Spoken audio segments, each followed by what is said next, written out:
Good morning students, welcome to class 12th and here is your political science teacher.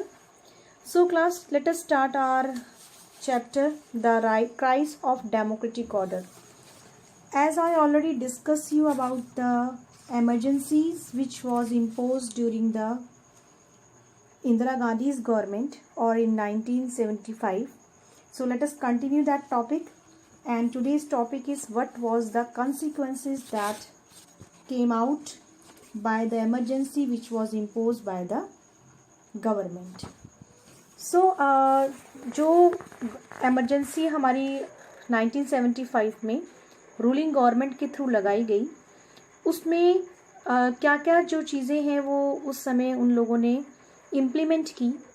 एक तो agitation to an abrupt stop strikes were ban, कि कहीं पर भी कोई भी गवर्नमेंट के अगेंस्ट स्ट्राइक नहीं कर सकता. Opposition leaders were put in jail, उनको जेल में डाल दिया गया जो भी इस अपोजिशन पार्टी में जो लीडर्स थे. Political situation become very quite दो टेंस, मीन्स कि जो राजनीति पॉलिटिक्स सीन था उस समय वो बहुत शांत, क्योंकि because of emergency no one is allowed to do any protest. That is why the situation is totally peace, but still it is in very tense way, यानी टेंशन बहुत थी पर हर तरफ एमरजेंसी की वजह से शांति थी. Deciding to use its special power under emergency provision, the government suspended the freedom of press. और सबसे बड़ी बात क्या थी कि इमरजेंसी के टाइम में और क्या इम्प्लाई किया गवर्नमेंट ने कि सबसे पहले फ्रीडम ऑफ प्रेस जो है, न्यूज़पेपर को प्रिंट करना बंद कर दिया कि आप जो भी कुछ प्रिंट करेंगे उससे पहले आपको you have to take prior approval for the material which you are going to publish. और ऐसे इस सिचुएशन को कहते हैं सेंसरशिप, प्रेस सेंसरशिप. इसके बाद there are two group, they are Rashtriya Swayam Sevak Sangh और जमीयत इस्लामी. इन दोनों जो कम्युनिटी हमारी थी, ये दोनों कम्युनल दिस हार्मनी, इन पर जो है वो बैन लगा दिया गया. प्रोटेस्ट और स्ट्राइक और पब्लिक एजिटेशन को भी बिल्कुल मना कर दिया कि इमरजेंसी लगी हुई है, आप ऐसी चीज़ें नहीं कर सकते. सबसे बड़ी बात कि under the provision of emergency fundamental rights जो थे वो हमारे जो हैं वो सस्पेंड हो गए. और जो सिटीज़न अगर और इस सस्पेंशन के बाद कि फंडामेंटल राइट आपको पता ही है कि अगर कोई हमारे फंडामेंटल राइट हमसे स्नैच करता है तो we can directly approach to Supreme Court. But during the time of emergency these rights was suspended, but still no one can move towards the court in order for these rights. Means they fundamental rights of citizens stood suspended, including the right of citizen to move the court for restoring their fundamental right, कि भाई हमें दोबारा fundamental right दो. इसके लिए कोई भी व्यक्ति कोर्ट में नहीं जा सकता था इमरजेंसी की time. Government made extensive use of preventive detention. अब गवर्नमेंट ने क्या किया कि अपने इस फील्ड को बढ़ाया कि भाई उससे जो भी चीज़ें उनके खिलाफ हो रही थी उस पर एक बैन लगा दिया जाए या रिस्ट्रिक्ट किया जाए.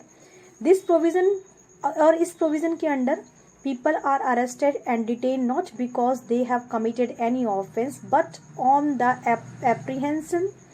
apprehension that they may commit large an offense. Means कि यहाँ पर किसी भी व्यक्ति को बिना किसी रीज़न के उठाकर जेल में डाल दिया जाएगा, बिना उसका कोई कसूर बताए कि उन्होंने क्या किया है, क्या क्राइम किया है. और केवल रीज़न क्या दिया जाएगा कि इंटरनल डिस्टर्बेंस क्रिएट करने जा रहे थे कुछ लोग और इस वजह से उनको उठाकर जेल में डाल दिया गया. और जो पॉलिटिकल वर्कर्स थे, arrested political worker, they are not even suppose to challenge the court और द गवर्नमेंट. और इसके लिए आपकी अरेस्ट के बाद आप कहीं पर अप्रोच भी नहीं कर सकते कि आपको किसी ने बिना मतलब या बेवजह जो है वो जेल में या अरेस्ट कर लिया गया. अरेस्ट, इस राइट को बोलते हैं हम हैप्स कॉर्पस राइट. अच्छा, और इसका मतलब है कि पिटिशन मीन्स हम इसके अगेंस्ट कहीं पर भी अप्रोच नहीं कर सकते. गवर्नमेंट ने क्लेम किया कि that it was not even necessary to inform the arrest person on the reason on the ground of their arrest, और गवर्नमेंट ने ये डिक्लेयर कर दिया कि आप इसका रीज़न भी नहीं पूछ सकते, क्योंकि इमरजेंसी लग गई है तो आप जो है वो कहीं पर भी अप्रोच नहीं कर सकते, आप अपने इसका रीज़न भी नहीं पूछ सकते कि आपको क्यों अरेस्ट किया गया है। तो all these are the challenges. Then in April 1976 constitution bench of Supreme Court over rushed to High Court and accepted the government's plea. It means during emergency the government could not take the citizens' right of life and liberty.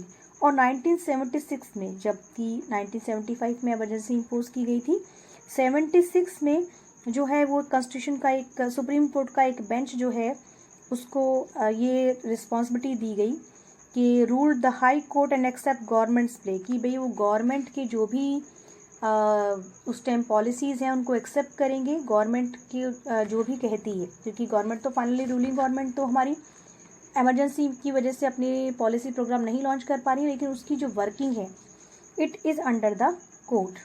This जज इस वजह से जो court है वो भी अब government जो इंटरनल एक्टिविटीज़ कर रहे हैं, ओपनली नहीं कर रहे बट इंटरनली कर रहे हैं, उनको रिस्ट्रिक्ट नहीं कर सकते। तो इसके अलावा many political worker who are not arrested in the first, तो बहुत सारे ऐसे भी पॉलिटिकल लीडर थे जिनको डायरेक्टली तो नहीं अरेस्ट किया गया, लेकिन वो इंटरनली, जैसे बोलते हैं ना अंडरग्राउंड एक्टिविटी, चोरी छुपे जो है वो कुछ चीज़ें न्यूज़पेपर के थ्रू ऐसे ही प्रिंट कर रहे थे। और कुछ लोगों ने तो ये भी डिसाइड किया कि हम ठीक है गवर्नमेंट के अगेंस्ट भी कुछ प्रिंट नहीं करेंगे, पब्लिक के अगेंस्ट भी कुछ नहीं प्रिंट करेंगे, लेकिन जो पार्ट हमारा न्यूज़पेपर का सेंसरशिप में रखा जाएगा उसको हम ब्लैंक छोड़ देंगे। देखो बेटा, ब्लैंक छोड़ने का मतलब ये है कि वहाँ पर कुछ ऐसा था जो नहीं है और होना चाहिए था, इसका मतलब उस पार्ट को सेंसर किया गया है। तो ये एक अलग तरह की पॉलिटिक्स थी न्यूज़पेपर्स की कि हमें अगर अपनी पब्लिक को भी कुछ बताना है तो हम उस प्लेस को ब्लैंक छोड़ देते हैं, ताकि लोग ऑटोमेटिकली समझ जाए कि यहाँ कुछ ऐसा छपना था जो नहीं छपने दिया जा रहा।